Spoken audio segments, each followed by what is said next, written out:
یہ کشمیر کے لوگوں کو ہندوستان سے آزادی حاصل کرنے کی جدوجہد کرنے کا حق حاصل ہے۔ پورے افغانستان میں سوائے 5% علاقے کے یا میکسیمم 7% ہوگا، پورے افغانستان میں پورا امن و امان قائم اقتدار پر پہنچ جائیں گے۔ تو جب جماعت نے وہ راستہ اختیار کر لیا اور مولانا مودودی مصر رہے، حالانکہ خاصی مؤثر جماعت کے اندر یہ رائے آ گئی تھی سامنے کہ یہ ہم غلطی کر بیٹھے ہیں، ہمیں واپس ہونا چاہیے۔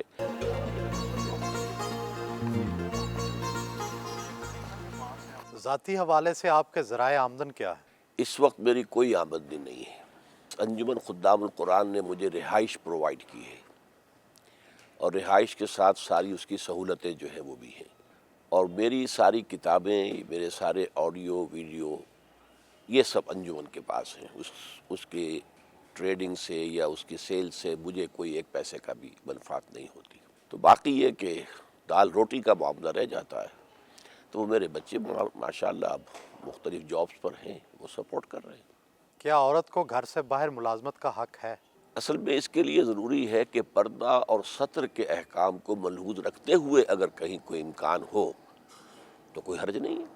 کشمیر کے جہاد کے حوالے سے آپ کی رائے دوسرے علماء سے مختلف ہے، اس کی کیا وجہ ہے؟ اصل میں میرے نزدیک جہاد تو کسی بھی سٹرگل کو کہتے ہیں۔ فریڈم سٹرگل یہ بھی جہاد ہے۔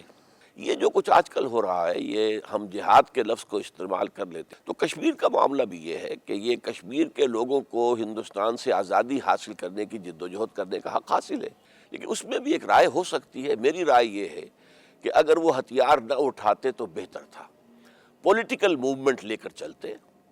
پولیٹیکل موومنٹ میں اگر کوئی 1 لاکھ کا جلوس نکلے اور اس کے اوپر فائرنگ ہو اور 100 آدمی مارے جائیں تو اس کا پوری دنیا کے اندر ایفیکٹ جو ہوگا وہ بہت مختلف ہوگا۔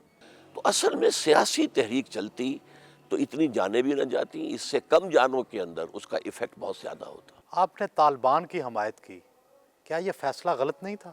قطعاً نہیں، میں پوری طرح مطمئن ہوں اب بھی کہ ہمارا ان کا ساتھ تعاون اور ان کو تسلیم کرنا بالکل صحیح تھا، اس لیے کہ طالبان نے پورے افغانستان میں سوائے 5% علاقے کے یا میکسیمم 7% ہوگا، پورے افغانستان میں پورا امن و امان قائم کیا۔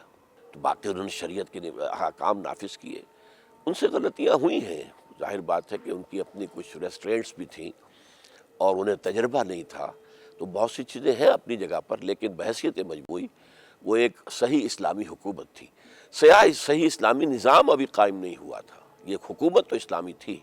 آپ نے جماعت اسلامی کیوں چھوڑی تھی؟ جماعت اسلامی کو میں نے جوائن کیا تھا یہ سمجھ کر کہ یہ ایک اصولی اسلامی انقلابی جماعت ہے، اور اس کا جو طرز عمل ہے وہ انقلابی ہے، اور یہی بات ہے کہ سیاست میں اس نے سن 41 میں یہ قائم ہوئی، اور اس نے کسی سیاست میں حصہ نہیں لیا، کسی الیکشن میں حصہ نہیں لیا، یہاں تک کہ سن 46 کا جو بہت ہی زیادہ اہم الیکشن تھا جس کے نتیجے میں پاکستان وجود میں آیا، اس میں بھی حصہ نہیں لیا، ووٹ بھی نہیں ڈالے، نہ اس کے لیے کوئی کسی کو سپورٹ کیا۔